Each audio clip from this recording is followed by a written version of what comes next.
생기를 불어넣으사라는 제목으로 말씀 선포하시겠습니다. 할렐루야. 반갑습니다. 자, 우리 올해 교회 성구인 우리 갈라디아서 2장 22절과 24절을 함께 암송하겠습니다. 오직 성령의 열매는 사랑과 희락과 화평과 오래 참음과 자비와 양선과 충성과 온유와 절제니 이 같은 것을 금지할 법이 없느니라. 그리스도 예수의 사람들은 그 육체와 함께 정욕과 탐심을 십자가에 못 박았느니. 한 번 더 하겠습니다. 오직 성령의 열매는 사랑과 희락과 화평과 오래 참음과 자비와 양선과 충성과 온유와 절제니 이 같은 것을 금지할 법이 없느니라. 그리스도 예수의 사람들은 육체와 함께 그 정욕과 탐심을 십자가에 못 박았느니라. 갈라디아서 5장 22절에서 24절 말씀. 감사합니다. 오늘 장로님 기도하신 대로 발달지방 중교개혁지 성지순례를 다녀왔습니다. 저로서는 수학여행을 다녀온 그런 마음입니다. 목회의 끝자락에서 어떻게 교회가 또는 어떻게 저희 개인이 앞으로 살아나갈 것인가를 보여주시고 들려주신 그런 아주 축복의 자리였습니다. 하나님의 은혜이고 성도님들의 배려와 기도가 저를 전대회를 다녀오게 했습니다. 오늘 설교의 요약은 이미 찬양대가 다 했습니다.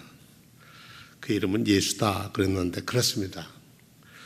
종교개혁이라고 하는 것은 우리가 부끄럽게도 굳어져 있거나 변해 있거나 더 이상 생명을 잃어갈 때 생명력을 불어넣는 것을 개혁이라고 합니다. 개혁이라는 말 자체는 가죽을 바꾼다는 뜻입니다. 영어로서는 포메이션을 다시 한다는 뜻입니다. 형식을 다시 새롭게 고친다는 그런 것이죠. 쉽게 하면 리모델링 하는 겁니다. 어떻게 우리의 삶을 우리가 우리 대대로 예수를 믿었던 간에 우리들의 신앙생활이 정말 제자리에 제 위치에서 제대로 살고 가고 있는가를 다시 재정립하는 일입니다. 오늘 저는 본문을 창세기 2장 7절의 말씀을 골랐습니다. 여호와 하나님이 땅의 흙으로 사람을 지으시고 생기를 그 코에 불어넣으시니 생명이 되니라 그랬는데 이렇게 쓰고 성경 밑에 보면 생물 이렇게 써져 있습니다. 공동번역 성경에는 야훼 하나님께서 진흙으로 사람을 빚어 만드시고 코에 입김을 불어넣으시니 사람이 되어서 숨을 쉬었다. 사람이 되었다.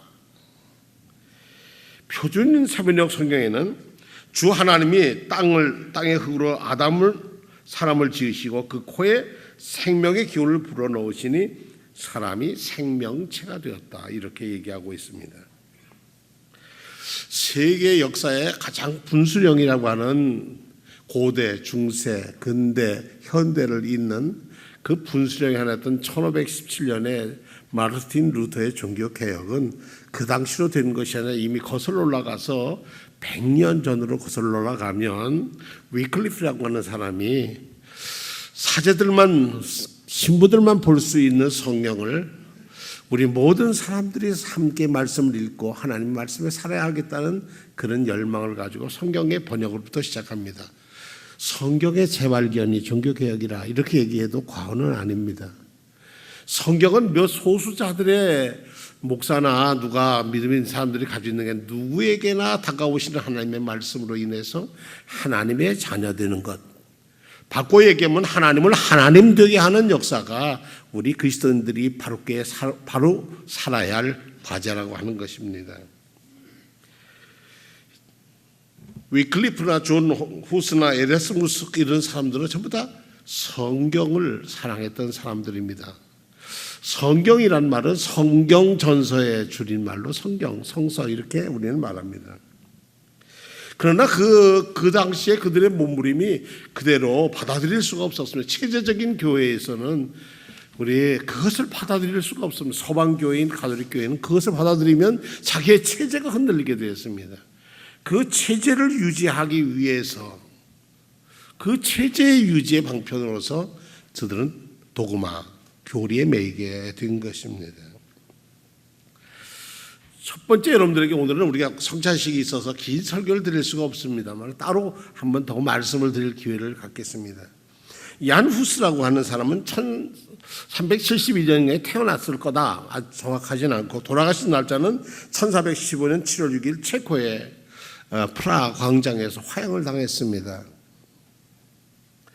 1411년 교황 23세에 파문을 당했고 콘스탄치 공의의 결정에 따라서 1415년에 화형을 당했는데 그 사람이 주장했던 얀 후스라는 사람은 사제였고 프라하 대학 총장이었습니다.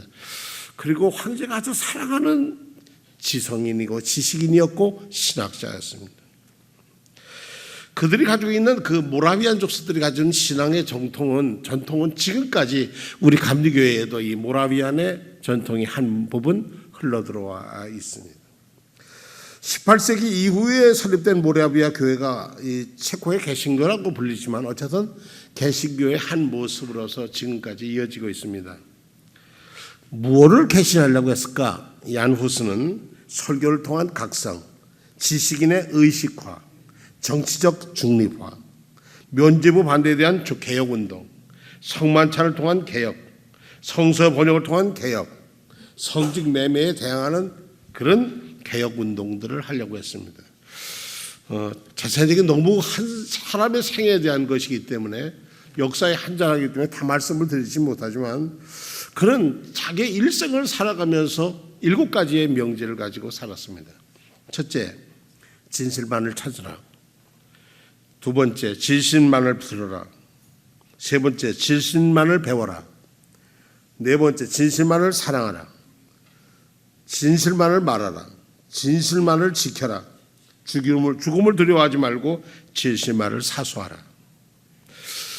이후에 그는 화형으로 당했지만 거위로 불렸던 그가 100년 후에 백조가 나타날 것이다 그랬는데 그 100년 후에 마틴 루터가 백조로 나타났다라고 교회학자들은 얘기하고 있습니다.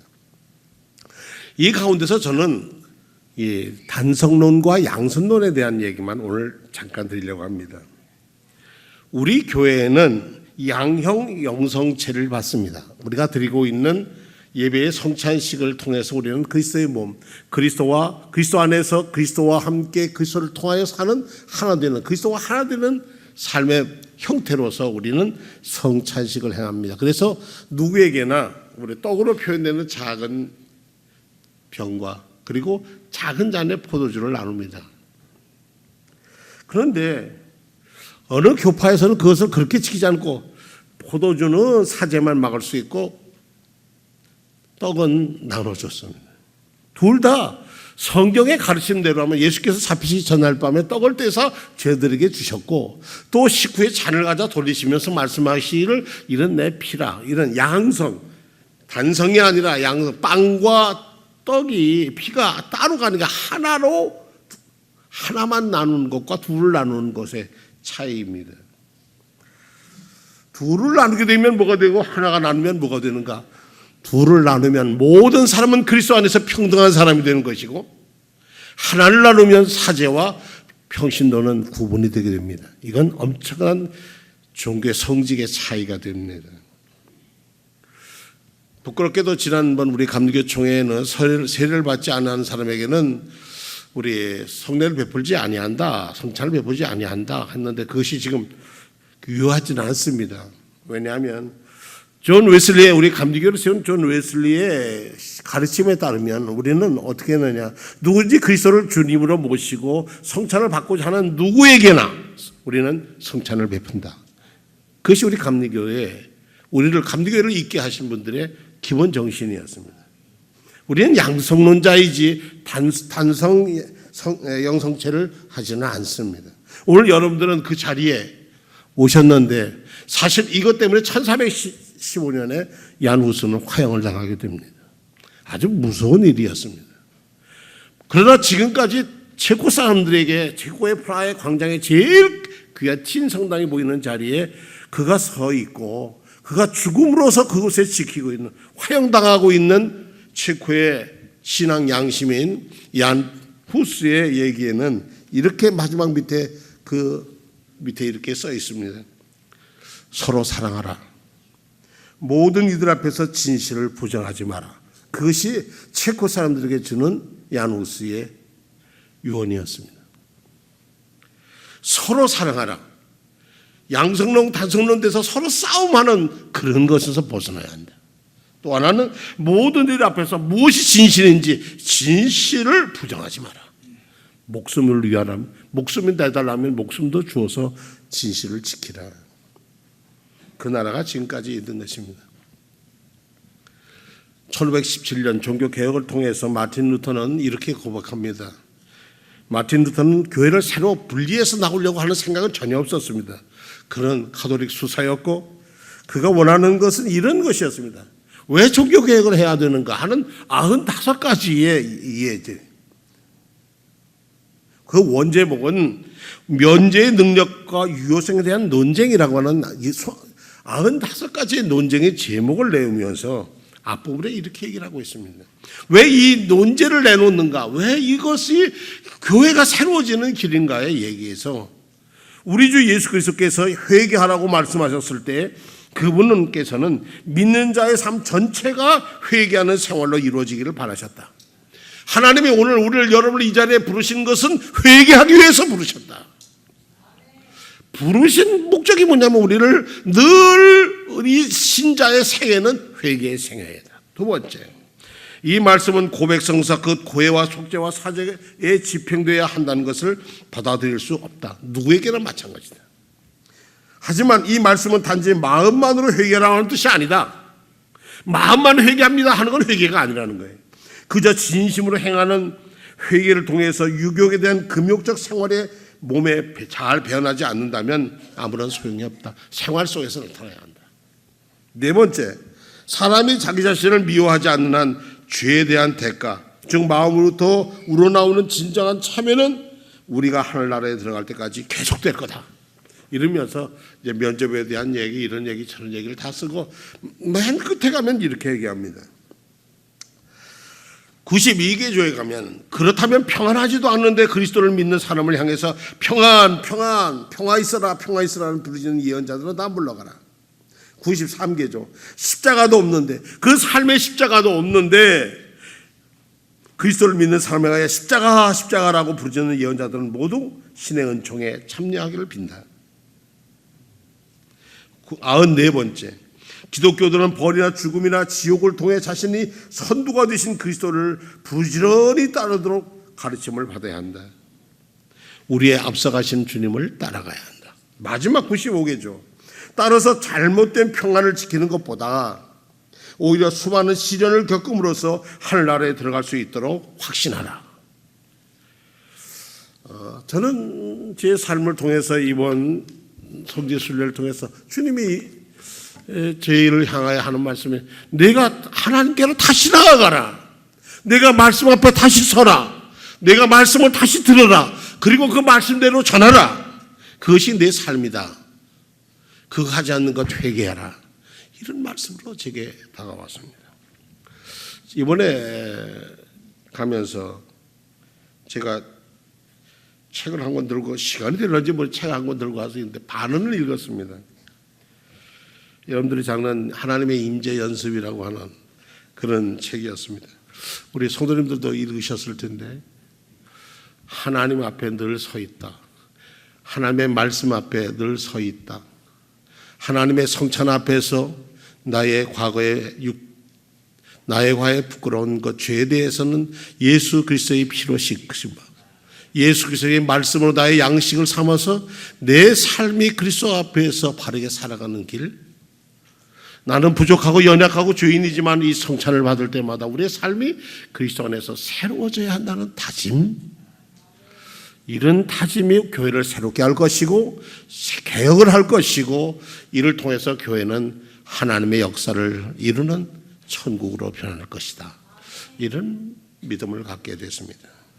오늘 성찬에 나오시는 성도 여러분, 우리의 부끄러움을 내어놓은 우리 부끄러움을 대신해서 죽으신 예수 그리스도의 보혈을 기억하시기 바랍니다. 정말 우리가 살고 있는 이 세상에 수많은 많은 양식들이 있지만 그 양식 중에 우리를 영생에 이르게 하는 양식은 하나님의 말씀이고, 그 말씀이 우리의 양식에 내가 먹고 내가 그 피를 마실 때 우리의 삶이 그리스도 안에서 그리스도를 통해서 그리스도와 함께 변화된 삶으로 우리를 부르신다. 우리는 우리의 앞장서가며 부르시는 그리스도의 부르심을 듣고 순종하고 따라가자. 여기에 하나님이 주신 은총이 자비가 우리 수원종로교회와 이 성찬에 나오는 모든 이에게 풍성한 하나님의 은혜로 넘칠 줄로 믿습니다. 기도하겠습니다.